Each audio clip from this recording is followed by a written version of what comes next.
Alors bonjour, bienvenue à tous dans ce tuto pour apprendre le C pour les débutants. Pas d'intro, on va tout de suite commencer dans le dur, on va tout de suite commencer à programmer, donc soyez prêts, faites ce que je vais vous dire, vous demander de faire. Vous avez juste besoin d'un PC et d'une connexion internet.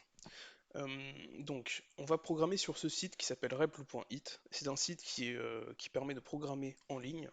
C'est un site très bien parce qu'il n'y a pas besoin d'installer des logiciels ou quoi que ce soit sur votre PC, vous avez juste à aller sur le site et à commencer à programmer. Mais quand même, je vous conseille de créer un compte parce que ce sera mieux comme ça, vous pourrez sauvegarder vos projets, entre autres. Donc ici en haut à droite, vous créez un compte. Moi, j'ai pas besoin de créer un compte, j'en ai déjà un, donc je me login. Une fois que vous aurez créé un compte, vous allez vous retrouver comme ça sur la page d'accueil. Ici sur la page d'accueil, vous avez ici en haut à gauche, vous cliquez, vous voyez New Repl, ça veut dire créer un nouveau projet. Donc vous cliquez dessus. Ensuite, vous avez ici une fenêtre pour choisir quel est le langage que vous voulez utiliser dans le projet. Donc vous cliquez sur C. Et ici, vous donnez un nom au projet. Donc moi, je vais mettre tuto. Vous faites Create. Et là, le projet va être créé. Vous allez être amené sur la page du projet. On va très vite fait aller ici dans les options pour régler deux petites choses. La première chose, c'est ici, vous pouvez mettre en noir. Moi, je vais mettre en noir donc parce que j'ai envie, mais vous n'êtes pas obligé. Moi, je préfère en noir, à vous de voir. Et ici, vous avez la taille de la police de caractère. Moi, j'ai mis en Huge, parce que pour que ce soit plus visible dans la vidéo. Mais vous n'êtes pas obligé de mettre en Huge, donc vous pouvez laisser en par défaut. Une fois que c'est fait, vous revenez ici sur Files. Alors, sur ce site, vous pouvez voir, il y a trois grandes parties. L'interface est divisée en trois. Ici à gauche, vous avez les fichiers sur lesquels vous êtes en train de travailler en ce moment. Vous avez pardon, les fichiers du projet. Et ici, en bleu, donc vous avez le fichier sur lequel vous êtes en train de travailler en ce moment. Vous voyez qu'il s'appelle main.c. Donc ce fichier-là, cette fenêtre-là, on va pas l'utiliser tout de suite durant les premières vidéos parce qu'on va rester sur le même fichier durant assez longtemps. On va pas sortir de ce fichier main.c, donc vous pouvez raccourcir la taille de cette fenêtre. Ici au milieu, donc vous avez l'interface qui va vous permettre de programmer, ici avec les lignes de code, et ici à droite vous avez la console qui donc c'est ici que va apparaître votre programme quand vous aurez cliqué sur Run. Du coup, on va cliquer sur Run une fois sans toucher ici au code pour voir si tout marche bien. Normalement, ici il devrait avoir affiché Hello World. On attend qu'il se lance, voilà. Donc Hello World, donc tout fonctionne bien, c'est parfait. Donc vous voyez ici le code par défaut que nous a mis le site. Vous voyez ici, vous n'avez pas besoin de comprendre à quoi il sert. Tout ce que vous avez à comprendre, c'est que le code qu'on va utiliser, là où on va programmer, ça va être entre cette accolade-là et cette accolade-là. C'est-à-dire que ça va être ici qu'on va programmer. Et il faut aussi comprendre que cette dernière ligne de code, elle veut dire, en gros, hein, que ça veut dire fin du programme. Donc en vérité, ça va être ici qu'on va programmer. Cette ligne de code qui a été mise là par défaut, c'est celle qui permet d'afficher Hello World. On va la retirer, et voilà. Ça, c'est le code par défaut qui permet de faire tourner un programme en C. Donc, comme je vous ai dit, on va programmer donc entre cette accolade et ce return 0 qui veut dire fin du programme. Ici, ce qu'il faut comprendre déjà, c'est que vous pouvez mettre autant d'espace que vous voulez, ça marchera quand même, hein. Et c'est pas parce qu'il y a des espaces que ça ira plus lentement. Donc si vous me voyez mettre des espaces entre des lignes de code, c'est pas ça a aucun autre but si ce n'est pour que ce soit plus compréhensible à l'image. Donc ce qu'on va faire, c'est qu'on va tout de suite commencer par apprendre la première ligne de code. C'est la ligne de code qui permet d'afficher du texte. Je vais vous montrer, c'est celle qui était là par défaut d'ailleurs, et ça s'appelle printf. Donc vous écrivez printf tout en minuscule. Vous ouvrez les parenthèses. Vous voyez que par défaut, le site internet m'a mis des parenthèses fermées déjà. Et vous ouvrez les guillemets. Pareil, quand j'ai ouvert les guillemets, il m'a fermé les guillemets aussi. Et à la fin, là, à la fin de la parenthèse fermée, vous mettez point virgule. Ça, c'est la ligne de code qui permet d'afficher du texte. Et le texte qui va être affiché, ça va être le texte que vous allez mettre entre ces deux doubles guillemets. Donc si ici je mets bonjour et que je fais run, vous allez voir que ici ça va apparaître bonjour. Une fois qu'il aura fini, voilà, bonjour. Donc la première chose à comprendre aussi, c'est que dans un programme, la ligne de code se lise, l'ordinateur va les lire de haut en bas. C'est-à-dire que C'est-à-dire que là, si je mets trois lignes de code comme ça, bonjour, bonjour, bonjour, bonjour, le programme va les lire de haut en bas. Donc celle-là va être lue en premier, ensuite celle-là, ensuite celle-ci. Ok? On va tout de suite voir ce que ça fait, mais d'abord, je vais vous expliquer un petit truc, c'est que quand on programme, on laisse pas comme ça les lignes de code collées au début du fichier en fait, à gauche, tout à gauche. On met deux espaces comme ça, en tout cas sur ce site c'est comme ça, on met deux espaces pour qu'elles soient toutes alignées comme ça. Vous verrez plus tard que c'est important. Pour l'instant, vous avez juste à retenir que cette ligne de code permet d'afficher du texte et c'est ça, c'est ce qu'il y a à l'intérieur qui va afficher le texte. Ok, donc là, qu'est-ce qui va se passer quand je vais faire run? D'abord, le programme va voir cette ligne de code et va afficher bonjour. Ensuite, tu vas voir celle-là, il va afficher un autre bonjour. Ensuite, celle-là, il va afficher un troisième bonjour. Voyons voir ce que ça va faire. Vous voyez, c'est ce qui s'est passé. Ça a affiché bonjour, ensuite un autre bonjour, ensuite un autre bonjour. Notez que c'est pas parce que j'ai mis les bonjours dans des lignes de code différentes que ça a fait des espaces ou des retours à la ligne ou quoi. Ici, il faut bien comprendre que le programme dans le terminal, quand vous faites printf et vous écrivez quelque chose dedans, il va juste écrire ce mot ou cette phrase que vous aurez mis entre les guillemets, mais il va pas ensuite, il va pas faire de retour à la ligne ou d'espace. Ensuite, il va s'arrêter là où il avait arrêté de s'écrire, et si vous faites un autre printf plus tard dans le code, il va reprendre son écriture là où il s'était arrêté. Ok?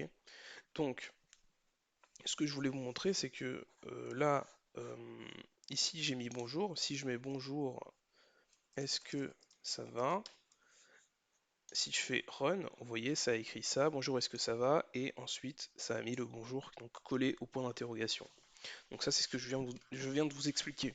Si je voulais que le bonjour ici, il soit pas collé au point d'interrogation, donc j'avais deux choix, soit je mettais un espace ici à la fin du point d'interrogation, mais avant la fin des guillemets, soit je mettais un espace ici, donc avant le début de ce bonjour-là. Mais rien, mais c'est tout, donc ça, c'est fait. Mais maintenant, ce que je vais vous montrer, c'est que comment on fait pour faire des retours à la ligne, ici, là. Quand je fais run, si je veux que après ce bonjour, est-ce que ça va, je veux qu'il y ait un retour à la ligne, comment je fais? Je peux pas mettre ici un retour à la ligne. Si je fais ça, le programme va même pas se lancer parce que il va considérer que ça c'est une ligne de code, ça c'est une autre ligne de code. Et cette ligne de code n'est pas bien faite, et cette ligne de code, il sait même pas ce que c'est, donc ça marchera pas. Si on veut faire un retour à la ligne, en fait, on va écrire dans notre phrase à l'intérieur des guillemets deux lettres qui s'appellent un caractère spécial.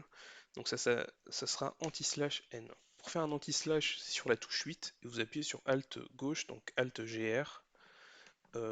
C'est pas Alt gauche, mais bref, vous appuyez sur Alt GR qui doit se situer normalement à droite de votre barre espace.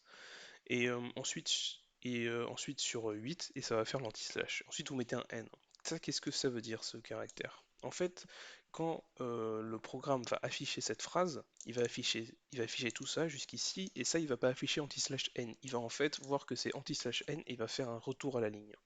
Donc là, si je fais run, vous voyez que ça fait bonjour, est-ce que ça va? Ici, il y a un espace, on ne le voit pas, mais il y a un espace qui a été affiché aussi parce qu'il y a un espace ici. Et ensuite, il a fait un retour à la ligne et il a affiché bonjour. Ensuite, il a affiché bonjour collé comme on avait vu. Donc là, maintenant, on sait si on veut que nos lignes de code fassent un retour à la ligne.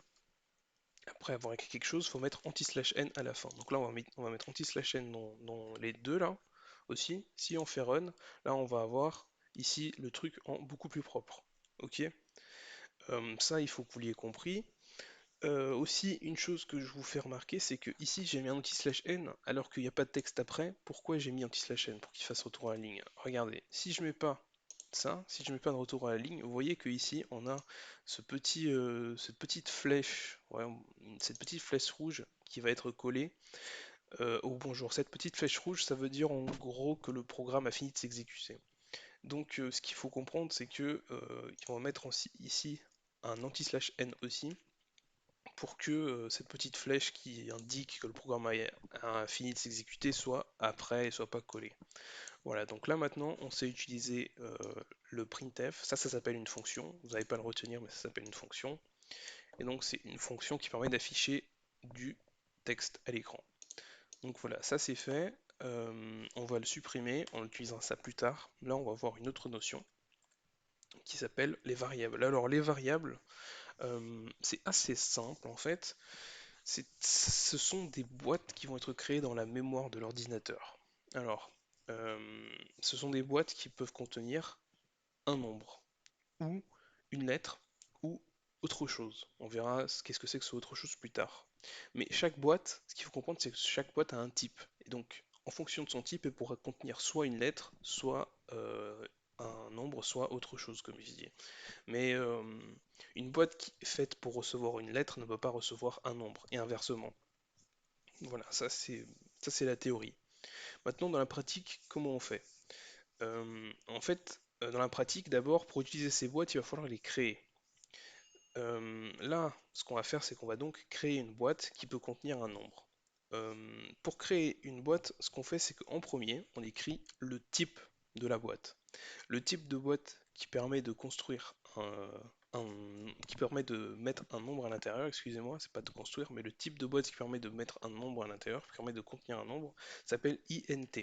Vous voyez, comme ce qui est écrit ici d'ailleurs. Donc vous mettez int, vous mettez espace, et ensuite vous mettez un nom que vous allez donner à cette boîte. Le nom, vous pouvez mettre n'importe quoi. La seule chose qu'il faut savoir, c'est qu'on ne peut pas mettre d'espace dans un nom. Le nom doit être fait d'un seul mot. Et il y a des conventions pour le nom des boîtes, mais pour l'instant, on va pas s'attarder là-dessus, on va juste donner un nom à notre boîte. Donc on va l'appeler bonjour aussi. Et ensuite, à la fin, vous mettez un point virgule. Voilà. Donc ça, cette ligne de code, qu'est-ce qu'elle veut dire? Elle veut dire créer une boîte de type int qui s'appelle bonjour et qui donc est de type int, ça veut dire qu'elle peut contenir un nombre. Ok, donc ensuite, une fois que le programme il aurait fait cette ligne de code, il se retrouvera ici, la boîte sera créée, et ensuite bah, il va faire return 0, donc là le programme va s'arrêter. Je peux faire run si vous voulez pour vous montrer ce que ça va faire.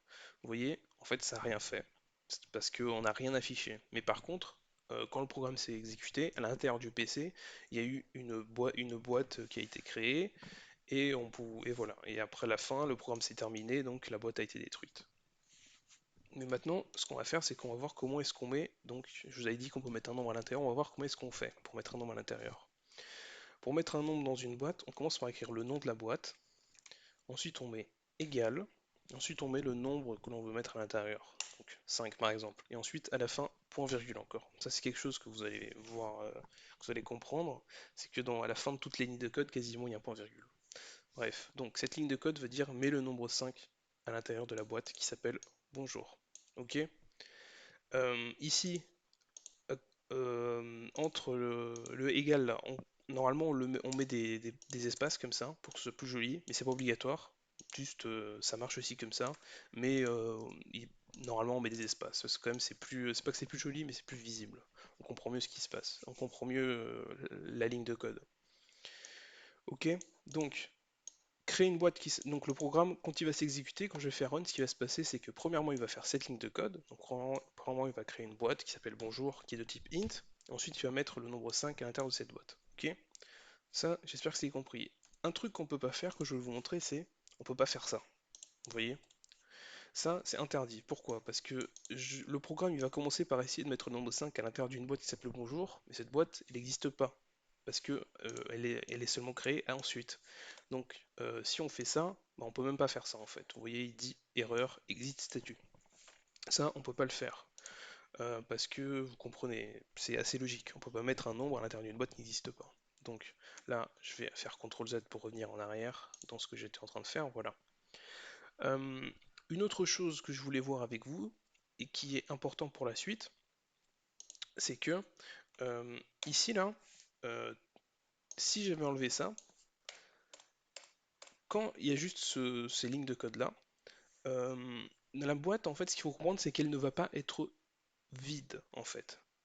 Quand les boîtes sont créées, elles sont pas vides. Pourquoi elles sont pas vides? C'est parce que à l'intérieur, il va y avoir un nombre, mais on ne sait pas lequel c'est. Je m'explique. Quand vous créez une variable comme ça, donc une boîte, en fait, vous la créez pas vraiment. En fait, il y a les variables existent déjà dans l'ordinateur, c'est juste que elles ne sont pas utilisées par un programme. Quand vous faites comme ça, int bonjour, donc l'ordinateur, il va aller dans sa mémoire, il va aller voir une boîte qui n'est utilisée par aucun programme, et il va dire, ok, cette boîte, maintenant, je l'utilise, donc aucun autre programme n'a le droit de l'utiliser, et ça va être ici que ça va être celle-là, la boîte bonjour. Et donc, si il fait que ça, du coup, le nombre qui était à l'intérieur d'une autre utilisation par un autre programme, imaginez que cette boîte a été utilisée dans un jeu vidéo et qu'à l'intérieur il y avait le nombre 10 parce que c'était le nombre de vies qu'avait le personnage, ben, du coup, cette boîte elle va se retrouver avec le nombre 10 à l'intérieur. Et ça, il faut bien le comprendre. C'est-à-dire que quand vous créez de nouvelles boîtes, vous ne les créez pas vraiment, juste vous utilisez des boîtes qui existent déjà, parce que dans la mémoire de l'ordinateur, c'est ça en fait, c'est des boîtes, et à l'intérieur, le nombre, on ne sait pas lequel c'est. C'est pour ça que, en faisant comme ça, là, le nombre 5 va aller à l'intérieur de la boîte bonjour, et du coup, l'ancien nombre qui était à l'intérieur, ben, il sera disparu, il sera remplacé par le nombre 5. Voilà. Une autre chose que je veux voir avec vous aussi, c'est que si je fais comme ceci, alors qu'est-ce qui se passe là? Là, premièrement, la boîte est créée et s'appellera bonjour. Et de type int, donc il peut contenir un nombre. Ensuite, je mets le nombre 5 à l'intérieur. Ensuite, je mets le nombre 30. Quand on va se retrouver ici, quand l'ordinateur va se retrouver ici, là où j'ai le curseur, comment sera l'état de sa mémoire en fait? Dans la boîte bonjour, le nombre 5 il aura été remplacé par le nombre 30 en fait. C'est ça que je voulais vous expliquer, c'est qu'on ne peut pas avoir deux nombres dans la même boîte. Une boîte contient un élément et c'est tout. On ne peut pas en contenir plusieurs. Donc ici, là, voilà, ce sera le nombre 30, le nombre 5 aura été remplacé. À cette ligne de code, quand il mettra le nombre 30 à l'intérieur, le nombre 5, bim, il disparaît. Ok, donc maintenant, une fois que ça s'est vu, maintenant je vais vous montrer qu'est-ce qu'on peut faire avec ces boîtes. La première chose qu'on peut faire avec ces boîtes, c'est de afficher leur contenu. Comment on fait ça? Ça, on va utiliser la même fonction qu'on a utilisée tout à l'heure, je ne sais pas si vous vous rappelez, ça s'appelait printf. C'était comme ça, hein. On ouvrait les parenthèses, on ouvrait les guillemets, on mettait un point virgule à la fin. Ça c'était pour afficher du texte, vous vous rappelez? Là si je mets hello, si je fais run, ça va faire juste hello, euh, tout simplement. Et ici, il va y avoir le petit truc rouge pour indiquer fin du programme. Donc ce qu'on va faire, c'est qu'on va mettre anti/n à la fin pour qu'il n'y ait pas le petit truc rouge, ok? À la fin, voilà. Le petit truc rouge sera dans une autre ligne. Euh, Ce que je vais vous expliquer, c'est que là, il y a le hello qui apparaît et c'est tout en fait. Là, le truc des boîtes, il est fait. Quand on lance le programme, les boîtes sont créées, la boîte est créée et il y a le nombre de 5, ensuite le nombre 30 qui est mis à l'intérieur, mais on ne lui a pas demandé d'afficher quoi que ce soit, donc il y a juste hello ici qui apparaît. Donc maintenant, si on veut voir ce qu'il y a dans la boîte, en fait, ça va être assez simple. Vous voyez ici dans le hello, à l'intérieur des guillemets donc, quelque part dans le texte, là où vous voulez que ça s'affiche en fait, le contenu de la boîte, vous allez écrire pourcentage %d. Alors qu'est-ce que c'est que ce pourcentage %d? Je mets des espaces pour que... Voilà. Qu'est-ce que c'est que ce pourcentage %d? En fait c'est pareil, c'est comme l'anti/n ici, c'est un caractère spécial. L'ordinateur il va pas afficher pourcentage %d ici, il va à la place de ce pourcentage %d, il va afficher le contenu de la boîte. Mais il faut lui dire quelle est la boîte qu'on veut afficher ici. Quel est le contenu de quelle boîte en fait on veut que ça s'affiche. Parce qu'on pourrait avoir ici plusieurs boîtes et l'ordinateur il ne sait pas si c'est la boîte bonjour ou une autre boîte qu'on voudrait afficher. Pour lui dire quelle est la boîte dont le contenu va remplacer le pourcentage D là, en fait, après le printf, après les guillemets, je veux dire, dans la ligne de code printf, après les guillemets, mais le, avant la fin de la parenthèse fermante, vous mettez une virgule. Et ensuite, ici, vous allez mettre le nom de la boîte. Donc, bonjour. Donc ça, qu'est-ce que ça veut, qu'est-ce que va faire cette ligne de code? Elle va afficher hello. Ensuite, elle va faire un espace, afficher un espace. Ensuite, elle va afficher, à la place du pourcentage D, elle va afficher le nombre qu'il y a dans la boîte bonjour. Et ensuite, elle va afficher un autre espace. Et ensuite, elle va faire un retour à la ligne. Donc là, si je fais run, vous voyez que ça affiche hello 30. Pourquoi 30? Parce que c'est la boîte qui se trouve à ce moment-là, quand cette ligne de code est exécutée dans la boîte bonjour. Si je mettais comme ça là, si après la ligne de code je mettais ça, donc vous vous rappelez ça, ça veut dire mets le nombre 5 dans la boîte. Si je fais run, voilà, c'est quand même hello 30 parce que le nombre 5 il est mis ensuite. Il est mis, ça c'est exécuté, le hello 30 il apparaît et c'est seulement ensuite que le nombre 5 est remis à nouveau dans la boîte. Donc vous voyez donc ça, si vous comprenez ça c'est bien. Là il faut bien comprendre cette histoire de les lignes de code sont exécutées une par une. Il faut comprendre que ça permet de mettre des nombres dans la boîte. Ça permet de créer une boîte. Ça permet d'afficher du texte et du contenu de boîte aussi. Comme vous avez vu ici, j'ai mis des retours à la ligne. Comme je vous ai dit, qu'il y ait des retours à la ligne ou pas, ça change rien. Je les avais mis juste pour que ce soit plus visible, mais voilà, je le répète pour qu'il n'y ait pas de doute là-dessus. Ensuite, la prochaine chose qu'on va voir, c'est que on va voir comment afficher en fait. On va supprimer ça. Ça, on va garder parce qu'on va le réutiliser plus tard. Ce qu'on va faire, c'est qu'on va créer plusieurs boîtes. Non pas que c'est un objectif, le programme qu'on va créer là, non pas qu'il y ait un objectif quelconque, mais c'est pour vous montrer, pour vous familiariser avec la construction de boîte. Donc là, si je fais int à nouveau pour créer une autre boîte, on va l'appeler salut, point virgule. Donc vous voyez, là, d'abord il crée une boîte qui s'appelle bonjour, ensuite il crée une boîte qui s'appelle salut. Donc là, quand on arrive ici, on se retrouve avec deux boîtes qui sont créées et qui sont pas vides, rappelez-vous, qui vont contenir des nombres aléatoires, des nombres qu'on ne sait pas lesquels seront ces nombres. Parce que ce seront des nombres qui datent d'anciens programmes qui ont été exécutés sur ordinateur.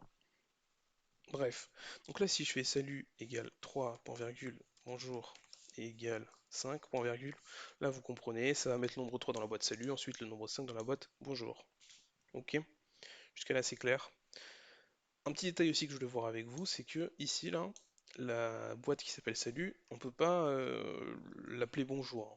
Pourquoi? C'est parce que vous comprenez, il y a déjà une boîte qui s'appelle bonjour. Si on fait une deuxième boîte qui s'appelle bonjour, ça ne marchera pas. Parce que lui, il se sert du nom des boîtes justement pour savoir quelle est la boîte. Là, si je fais bonjour égale 5, bah, il sait pas si je parle de la première ou deuxième boîte, donc c'est pas possible de faire ça. Et vous voyez ici que en cet état des choses, il me dit aussi que là il y a une erreur. Pourquoi? C'est parce que là je suis en train d'essayer de mettre le nombre 3 dans la boîte qui s'appelle salut, sauf qu'il n'y a pas de boîte salut qui existe. Donc on va remettre comme c'était avant, et là, vous voyez, il n'y a pas d'erreur. Il y a les deux boîtes qui sont créées, les deux nombres sont mis à l'intérieur, et ensuite, bien. Alors, une chose qu'on va faire tout de suite, c'est que je vais vous montrer comment est-ce qu'on affiche le contenu de plusieurs boîtes dans la même printf. En fait, ce qu'on va faire, c'est que ici, vous voyez, vous vous rappelez ça, c'est le pourcentage D, donc c'est un caractère spécial qui va être remplacé par le contenu de la boîte bonjour. Ensuite, ce qu'on peut faire, c'est que je peux mettre un espace, pourcentage D, encore, et là, en fait, à la place de ce premier pourcentage D, il va y avoir le contenu de la boîte bonjour qui va être affiché, et à la place de ce deuxième pourcentage D, il va y avoir le contenu de la boîte salut qui va être affiché. Comment on fait pour lui dire qu'à la place de pourcentage D, c'est le contenu de la boîte salut qu'on veut? Bah, en fait, après le bonjour, on met une virgule, et là on met salut.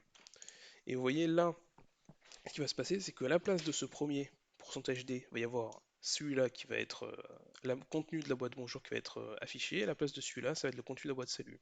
Si on avait inversé, si on avait mis salut en premier et ensuite bonjour, ben là, la place de celui-là, ça aurait été le contenu de la boîte salut qui aurait été affiché, et la place de celui-là, ça aurait été le contenu de la boîte bonjour qui aurait été affiché. Donc là, si je fais run, je vous laisse une seconde pour comprendre qu'est-ce qui va être affiché. Voilà, hello 3, 5, parce que 3, le nombre 3 se situe dans la boîte salut, le nombre 5 se situe dans la boîte bonjour. Ok. Aussi, quelque chose qu'on peut faire, c'est que rien ne nous empêche d'afficher deux fois le contenu de la même boîte, hein. Là, à la place de celui-là, ça va être le contenu de la boîte bonjour, à la place de celui-là, ça va être le contenu de la boîte bonjour aussi. Voilà, je voulais juste vous montrer qu'on peut faire ça. Une autre chose qu'on peut faire aussi, c'est que ici, vous voyez, je mets le contenu de la boîte, je mets le numéro 5 dans la boîte bonjour. On peut faire aussi ça. Alors, ça, qu'est-ce que ça va faire, cette ligne de code? Ça va mettre le contenu de la boîte salut dans la boîte bonjour. Donc là, après cette ligne de code, à partir d'ici, on va se retrouver avec les deux boîtes qui contiennent le même nombre, le 3. Pourquoi? Parce que là, on se retrouve avec la boîte salut qui contient le nombre 3, la boîte bonjour et contient un nombre aléatoire. Ici, on lui dit mets ce qu'il y a dans la boîte salut dans la boîte bonjour. Du coup, si on fait run, ben hello 3, 3. Parce que 3 dans la première boîte, 3 dans la seconde boîte. On peut faire aussi ça, on peut dire que dans la boîte bonjour, tu vas mettre ce qu'il y a dans la boîte salut plus 1. Vous voyez, donc là, à ce moment-là, on va se retrouver avec, dans la boîte bonjour, euh, le nombre 4. Pourquoi? Parce que dans la boîte salut, il y a le nombre 3, plus 1, ça va faire 4. Vous voyez? Hello, 3, 4. On va faire comme ça pour que ce soit plus clair. On va mettre salut, voilà. Ici, on va mettre espace, on va mettre une barre, et on va mettre bonjour. Non, non. Vous voyez, donc là, j'ai rajouté du texte ici, pour que ce soit clair quelle est la boîte dont on est en train de parler quand on... voilà, vous voyez salut 3, bonjour 4. Vous voyez, là, c'est plus clair. Comme ça, parce qu'on va continuer à faire des manipulations sur ces boîtes, et là, c'est plus clair quel numéro correspond à quelle boîte. On va même faire quelque chose d'autre. C'est-à-dire que après le pourcentage D, on va mettre anti-slash n. Et ici, il n'y a pas besoin. Par contre, on va mettre après le hello aussi. Donc ça, euh, vous voyez, là, ça se complexifie déjà un petit peu. On affiche du texte et il y a beaucoup de caractères spéciaux. Donc il va afficher hello, il va faire un retour à la ligne. Il va afficher salut. Ici, on met pas d'espace. Ici, comme ça. Regardez, si on met un espace, je vais faire run. Vous voyez ce qui se passe? Il fait hello et ensuite il fait un espace et ensuite il écrit salut.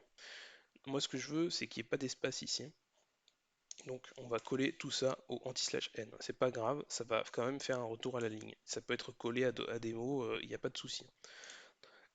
Euh, Ici, pareil, on va enlever ça comme ça.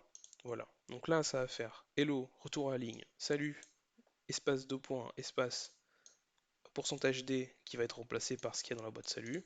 Retour à la ligne, ça va afficher bonjour, espace 2 points, espace, pourcentage D qui va être remplacé par bonjour, retour à la ligne. Donc là, on voit ce qu'il y a dans les boîtes salut, dans la boîte bonjour, plus simplement. Ok. Maintenant, ce que je voulais vous montrer, c'était que on peut faire aussi ça. Donc là, il y aura le nombre 4 ici, à l'intérieur de la boîte bonjour. Ensuite, rien ne m'empêche à la prochaine ligne de faire bonjour égale bonjour plus 1. Alors, qu'est-ce que ça va faire cette ligne? Ça va mettre dans la boîte bonjour ce qu'il y a actuellement dans la boîte bonjour plus 1. Donc, je vous laisse deviner qu'est-ce qui va se passer. On va tout reprendre depuis le début. Là, les deux boîtes sont créées, elles sont pas vides mais contiennent des nombres aléatoires. Ici, on met le nombre 3 dans la boîte salut. Ici, dans la boîte bonjour, on va mettre ce qu'il y a dans la boîte salut plus 1, donc 3, parce qu'on l'a mis ici, plus 1, donc 4. Et ici, dans la boîte bonjour, on va mettre ce qu'il y a dans la boîte bonjour plus 1. Donc, on avait dit que c'était 4, plus 1, donc 5. Donc, à ce moment-là, ici, on va se retrouver avec la boîte salut qui contient 3, la boîte bonjour qui contient 5. Oui, c'est ça. Vous voyez? Ensuite, ce qu'on peut faire aussi, c'est qu'à la place de ce 1, en fait, rien ne nous empêche de mettre salut. Vous voyez? Donc là, je vous laisse une seconde pour deviner. Une, c'est pas beaucoup. Je vais mettre 3 secondes pour deviner qu'est-ce qu'il y a dans la boîte bonjour à la fin, ici, quand le printf sera exécuté.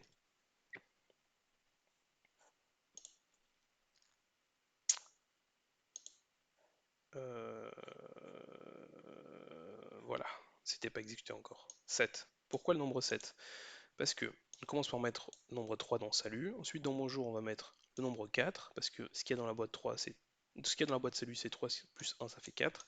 Ensuite, on va mettre dans bonjour ce qu'il y a dans bonjour, plus ce qu'il y a dans salut. Dans salut, il y avait le nombre 3. Dans bonjour, il y avait le nombre 4. Donc, ça fait que le nombre 7 va à l'intérieur. Vous voyez, donc j'ai insisté sur cette histoire des boîtes et sur les opérations qu'on peut faire avec, parce que c'est important de comprendre ça, que les boîtes, on va s'en servir, on peut faire des calculs avec, et, euh, et voilà. Et ici, on peut mettre moins aussi, on peut très bien mettre moins, donc là, à ce moment-là, dans bonjour, il y avait 4, dans salut, il y avait 3, donc à la fin, ici, dans bonjour, il va mettre 1. On aurait pu faire multiplier aussi, hein. Donc là, ça aurait fait, qu'est-ce qu'il y a dans bonjour? Dans bonjour, il y avait le nombre 4, dans salut, il y avait le nombre 3, donc ça aurait fait 4 fois 3, ça aurait fait 12. Vous voyez? Voilà, donc ça c'est pour vous montrer qu'on peut faire plein de choses. On peut très bien continuer à faire plus salut, plus... voilà. On peut faire tous les calculs de base des mathématiques avec ces boîtes. Notez bien, on peut les faire parce que ce sont des boîtes qui contiennent des nombres. Si c'était des boîtes, on verra tout à l'heure, qui contiennent des lettres, évidemment, on peut pas faire on peut pas faire des calculs avec. Enfin, en vrai, on peut, mais ça ne sert à rien. Si vous faites 3 fois A, ça va pas faire 3 nombres A dans la boîte. Enfin bref, C'était pour vous rappeler que les boîtes contiennent des nombres et du coup on peut faire des calculs avec. Bref, une fois que ça c'est fait, on va passer à la prochaine notion, c'est-à-dire qu'on va voir comment est-ce qu'on interagit avec l'ordinateur. Avec l'utilisateur, excusez-moi. Comment est-ce qu'on va faire pour que l'ordinateur interagisse avec l'utilisateur? Euh, Ça va être comme ça. On va effacer tout ça et on va avoir besoin donc d'une boîte. Ce qu'on va faire, c'est qu'on va demander à l'utilisateur, on va afficher un texte il va y avoir marqué euh, quel âge avez-vous? Voilà, point virgule à la fin. Et ensuite, on va créer une boîte qu'on va appeler âge. Ensuite, on va utiliser cette nouvelle ligne de code qu'on n'a pas vue jusqu'ici, qui s'appelle scanf, qui écrivait comme ça, hein. Cherchez pas à comprendre, juste mémoriser comment ça se fait, comment ça s'écrit. Donc ça, cette ligne de code, qu'est-ce qu'elle va faire?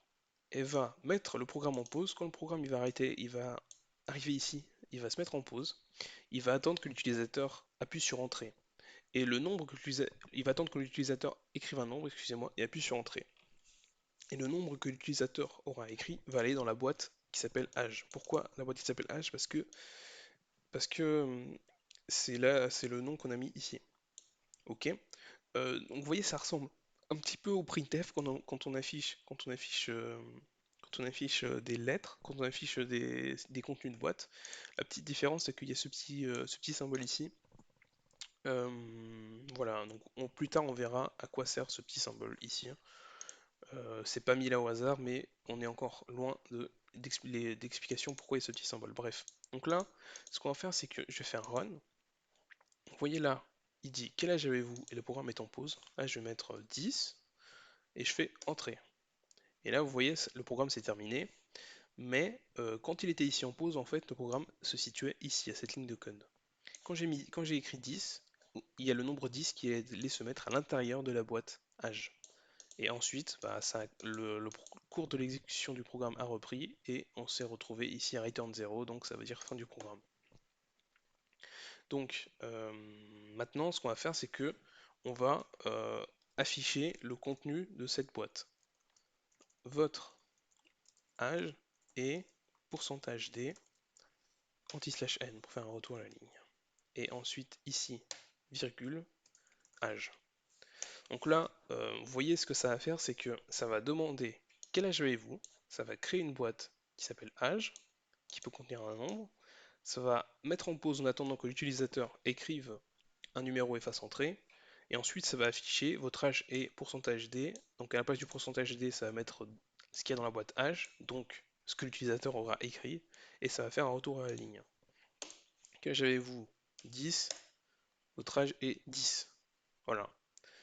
On va changer cette phrase parce qu'elle a un peu aucun sens. Vous avez. Ensuite, on va mettre pourcentage %d, espace, en, point. Donc là, normalement, le programme est plus logique. Vous avez 10 ans. Voilà. Euh, J'espère que vous avez compris ce qu'on a fait là. Juste changer un petit truc. Vous voyez que ici, quand il a demandé quel âge avez-vous, il a mis point d'interrogation. Et ensuite, quand on a commencé à écrire, ça a écrit tout de suite collé au point d'interrogation. Pourquoi? Parce qu'après ce point d'interrogation, rappelez-vous, le programme il affiche ça, et ensuite il fait pas de retour à la ligne, ni d'espace, ni rien, il s'en fout. Et une fois qu'il est arrivé là, bah, en fait, on commence à écrire là où le programme s'est arrêté d'écrire avec les printf. Du coup, bah, si on veut qu'il y ait un espace ici entre le point d'interrogation et l'endroit où on commence à écrire, bah, on va mettre un espace ici. Du coup là, bah, ça fera ce qu'on veut. Quand on commence à écrire, ça écrit là. Notez que si j'essaye d'enlever, on peut pas enlever le texte que le programme a écrit, hein. On peut pas revenir en arrière ou quoi. Quand on commence à écrire, on écrit forcément ici. On peut pas écrire autre part. Bref, vous avez 50 ans. Ok. J'espère que c'est clair. Juste un dernier détail que je voulais voir avec vous aussi, c'est que là, ce programme il est fonctionnel, mais il faut faire attention à quelque chose, c'est-à-dire que quand on crée les boîtes, c'est pas qu'il faut faire attention, mais on va faire quelque chose à partir de maintenant. Les créations de boîtes, normalement, on les met au tout début du programme. C'est pas vrai tout le temps. verrez que c'est pas vrai tout le temps, mais on va commencer par faire les choses comme ça. Là, c'est un programme qui demande l'âge à l'utilisateur, donc quand on a commencé à programmer, on savait qu'on allait avoir besoin d'une boîte pour mémoriser l'âge de l'utilisateur. Donc, ce qu'on aurait dû faire, c'est que dès le début, on aurait dû créer la boîte âge. Ensuite, on aurait mis un tour à la ligne pour que ce soit plus joli. Et ensuite, là, on aurait mis tous ces trucs ensemble. Alors, ça change rien, mais ce que ça change, c'est que le programme est plus lisible. Et c'est important de faire un programme lisible parce qu'ici, on a les fonctions qui affichent du texte, la fonction qui se met en pause en demandant le patati, l'âge. Mais là, du coup, quand on lit ce programme, on voit tout de suite qu'il y a une boîte qui s'appelle âge. Donc on sait à peu près de quoi le programme pourrait... à peu près qu'est-ce qu'il va faire. Voilà, donc une fois que tout ça c'est expliqué, je pense qu'on peut passer à la suite. Juste dernière petite chose aussi, c'est que on peut pas faire ça non plus, hein. Juste pour que vous compreniez, ça on peut pas faire par contre, hein. Je vous avais dit que ça on peut faire, mais c'est mieux de faire comme j'avais fait tout à l'heure avec le int age au début, la création de la boîte au début, mais ça par contre on peut pas faire. Vous comprenez pourquoi? Parce que là je suis en train de lui dire de créer la boîte, mais d'abord je suis en train de lui dire de mettre ce que l'utilisateur va écrire dans la boîte âge alors que la boîte âge n'existe pas. Voilà, c'était juste pour préciser qu'il faut d'abord créer la boîte, ensuite on utilise tout ça, ok? Donc ça déjà c'est bien. Maintenant, ce qu'on va faire, c'est que on va faire notre premier exercice qui sera, en fait, on va faire une calculatrice. C'est-à-dire que le programme va demander écrivez un premier nombre, ensuite il va demander écrivez un deuxième nombre, et à la fin, il va afficher l'addition des deux nombres que l'utilisateur a écrit, la somme des deux nombres que l'utilisateur aura écrit. Ok. Euh, Si vous voulez bien faire les choses, je vous conseille de mettre en pause la vidéo et de tout de suite aller sur le site et d'essayer de programmer ça par vous-même. C'est comme ça que vous apprendrez. Voilà. Donc si vous avez essayé, bravo. Si vous n'avez pas essayé, bah, c'est pas bien parce que vous allez pas, franchement, vous allez galérer si vous faites pas les exercices. Mais voilà, bon. Donc on va passer à la correction de l'exercice. J'ai été un peu brouillon là dans ce que j'ai dit, mais ouais, faites vraiment l'exercice. Vous verrez que vous allez galérer, mais ensuite quand vous verrez la solution, voilà, quoi, vous comprendrez. C'est comme ça que vous apprendrez à programmer. Et c'est pas très dur. Mais bref. Donc je vais tout effacer pour que pour que la correction soit propre. Ok, donc je vous avais demandé, on va, j'avais demandé de faire comme ça. Je vous avais demandé de demander deux nombres à l'utilisateur et d'ensuite afficher la somme des deux nombres. Donc, rappelez-vous de ce que je vous ai dit, il faut d'abord commencer par créer les boîtes. Donc là, on va se demander de quelle boîte est-ce qu'on aura besoin pour créer ce programme. Donc vous voyez que on aura besoin donc d'une boîte pour contenir le premier nombre, une boîte pour contenir le deuxième nombre, et une boîte pour contenir la somme des deux nombres. Ok? Donc c'est ce qu'on va faire tout de suite. On va commencer par créer une boîte qu'on va appeler nombre 1, deuxième boîte qu'on va appeler nombre 2, et une troisième boîte qu'on va appeler résultat. Vous voyez, là, le programme, on a les trois boîtes qui sont créées dès le départ, comme ça, c'est clair, elles sont toutes créées au même endroit, c'est bien. Un autre truc que je vais voir avec vous aussi, c'est que quand le nom des boîtes est composé de plusieurs mots, c'est comme ça qu'on prend l'habitude de faire. C'est-à-dire que le première lettre, elle est toujours minuscule, donc ça vous avez pu voir depuis tout à l'heure, quand j'écrivais, je mettais pas de majuscule dans les premières lettres des noms des boîtes. Mais par contre, après, donc, comme il y a un espace entre nombre et 1, bah, la première lettre du prochain mot, on met une majuscule. Donc nombre 1, nombre 2, D en majuscule, voilà. Ça, c'est pas obligatoire. Vous pouvez très bien écrire comme ceci, nombre 1, nombre 2, sans majuscule, mais par convention, on fait ça. Et voilà. Donc, ensuite, une fois qu'on a notre boîte, on va afficher écrivez un nombre.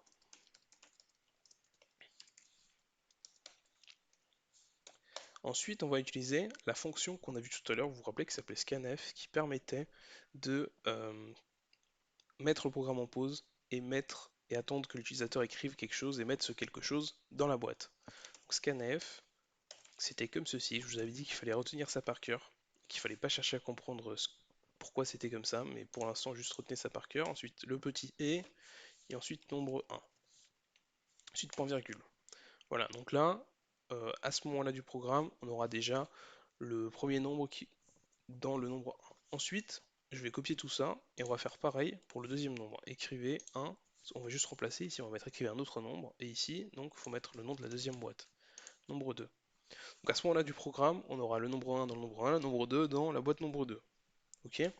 Ensuite, qu'est-ce qu'on va faire? Ensuite, on va dire que dans la boîte résultat, on va mettre ce qu'il y a dans la boîte nombre 1 plus ce qu'il y a dans la boîte nombre 2. Et ensuite, on va afficher le résultat. Le résultat est espace pourcentage %d. Ensuite, anti-slash n pour faire un retour à la ligne. Et ici, entre les guillemets et la parenthèse, je mets un point virgule et je mets résultat. Voilà. Je sais pas si je l'ai dit, mais notez qu'ici j'ai mis un espace, c'est pas obligatoire, mais je le mets parce que du coup c'est plus visible, pareil. Ici aussi j'ai pas mis d'espace, mais on pourrait en mettre, voilà, comme ça c'est un petit peu plus visible, un petit peu plus compréhensible. Ok, donc on va tester notre programme. Je fais un run, j'attends que ça se lance. Ok, écrivez un programme, 20, écrivez un nombre, 20, donc un autre nombre, 10, le résultat est 30. Donc vous avez vu, notre programme fonctionne. Euh, voilà, donc c'est ça la correction. Et juste un petit truc qu'on pourrait changer, vous voyez, c'est le même histoire que tout à l'heure. Ici, quand je commence à écrire un nombre, je commence à l'écrire collé aux deux points. Donc pour corriger ça, on va mettre un espace ici. Après, le écrivez un nombre, deux points. Ici, pareil, on va mettre un espace. Ensuite, voilà, donc là, le programme fonctionne bien. 20, 50, résultat 70, ok? Donc j'espère que vous avez compris ça. Si vous avez compris, c'est vraiment pas mal parce que c'est le début là. Là, on est en plein dedans. On programme vraiment, on a programmé un logiciel qui sert vraiment à quelque chose. Ensuite, ici, j'espère que vous avez compris ça. Ici, ça va mettre dans la boîte résultat ce qui est dans la boîte nombre 1 plus ce qu'il y a dans la boîte nombre 2. Ok. Un autre truc aussi que je voulais vous dire, c'est ici là, après le 20, notez que quand j'ai mis écrivez un nombre et ensuite écrivez un autre nombre, il y a des anti-slash n nulle part. Ce qu'il faut comprendre, c'est que quand vous utilisez cette fonction là, scanf pourcentage %d nombre 1, quand vous utilisez cette fonction qui s'appelle scanf, quand l'utilisateur va écrire un nombre et qu'il va faire entrer pour valider, ça va obligatoirement faire un retour à la ligne. Ça, vous pouvez pas faire autrement. Donc dans notre cas, bah, ça nous arrange, mais s'il y avait pas ce retour à la ligne, euh, à la fin à la fin de la validation, il aurait fallu faire un truc comme ça à peu près. Ici, anti-slash n pour faire un retour à ligne manuellement. Il aurait fallu faire ça. Et ici aussi. Pour que ce soit plus clair, vous voyez. Pour que ce soit comme ça. Pour que ça donne ce résultat-là. Mais comme je vous ai dit, quand on utilise la fonction scanf, ce qui se passe, c'est que le programme va tout seul faire. Enfin, ça fait forcément un retour à la ligne quand l'utilisateur fait entrer pour valider ce qu'il a écrit. Donc voilà. Une dernière chose juste que je voulais voir avec vous, c'est que ce programme ici, il y a moyen de l'améliorer, d'améliorer le code. Comment ça améliorer le code? Il y a deux choses qu'on pourrait faire. La première chose, c'est que ici, toutes ces lignes, toutes ces créations de boîtes, en fait, on peut les créer dans une seule et même ligne. Vous voyez, les trois boîtes, vous rappelez-vous, pour créer une boîte ici, on écrit en premier son type, là ils sont de type int, on a vu que ce type pour l'instant, mais ça c'est leur type, et ensuite c'est le nom qu'on va leur donner. Bah, sachez qu'on peut écrire, qu'on peut créer les trois boîtes, qu'on peut créer plein de boîtes d'un même type sur une même ligne. En fait, ce qu'il faut faire, c'est que après, ici là, on va se retrouver dans cette ligne. Après avoir créé une boîte, on met une virgule, et ensuite on met bah, un autre nom. Qu'est-ce que ça va faire? Bah là, cette ligne, elle va créer la boîte nombre 1 et la boîte nombre 2 sur une seule ligne. Donc c'est plus pratique parce que ça nous permet d'éviter d'avoir plusieurs lignes de code et moins de lignes de code on a, mieux c'est. Comme vous voyez là, il me dit qu'il y a une erreur ici. Pourquoi il y a une erreur ici? Parce que tout simplement, là je suis en train de... Si je laissais le programme comme ça, là j'aurais essayé de créer une autre boîte qui s'appelle nombre 2, donc ça n'aurait pas fonctionné. Donc on va retirer ça tout de suite, mais d'abord on va mettre les trois boîtes comme ça. Vous voyez? Cette ligne-là, elle est équivalente à ce qu'on avait tout à l'heure. C'est-à-dire que les trois boîtes sont créées sur une seule ligne. Donc c'est la seule chose qu'il faut faire, c'est il faut séparer le nom des boîtes par des virgules. Et là j'ai mis des espaces, mais encore une fois les espaces, on peut les mettre ou ne pas les mettre, ça ne change rien, mais juste c'est plus lisible comme ça. Donc là déjà on a fait la première amélioration, donc il y a moins de lignes. La deuxième amélioration, c'est en fait, on n'a pas besoin de, de, d'une troisième boîte en fait. Pourquoi on n'a pas besoin de cette boîte résultat? Elle n'est pas nécessaire. Pourquoi elle n'est pas nécessaire? Parce que je peux faire comme ça. Je peux supprimer la création de cette boîte. Et ici, dans résultat, je peux me servir d'une des anciennes boîtes, par exemple celle-ci, et mettre le résultat à l'intérieur. Donc vous voyez, ça marchera aussi. Pourquoi? Parce que dans nombre 1, on va se retrouver du coup avec ce qu'il y avait dans la boîte nombre 1 plus ce qu'il y avait dans la boîte nombre 2. Et du coup, à la fin, donc quand j'affiche le résultat, je mets nombre 1. Donc ça marchera aussi. La seule chose, c'est que bah, c'est un peu moins clair, un peu moins visible, mais ça marchera aussi et on utilise moins de boîtes. Et du coup, bah, c'est une option, on peut faire comme ça. Et comment dire? Du coup, c'est à vous de voir, qu'est-ce que vous préférez? Moi, je préfère personnellement la première option, là où on a une boîte, l'option où on a une troisième boîte qui s'appelle résultat, je trouve ça plus clair. Mais ouais, ça peut marcher aussi comme ça. Mais il y a aussi une dernière manière de faire, c'est qu'en fait, le résultat là, la somme des deux, bah en fait, on peut tout simplement, au lieu de la mettre dans une boîte pour ensuite afficher le contenu de la boîte, ici là avec le printf, on peut tout de suite faire comme ça en fait, et retirer cette ligne de code.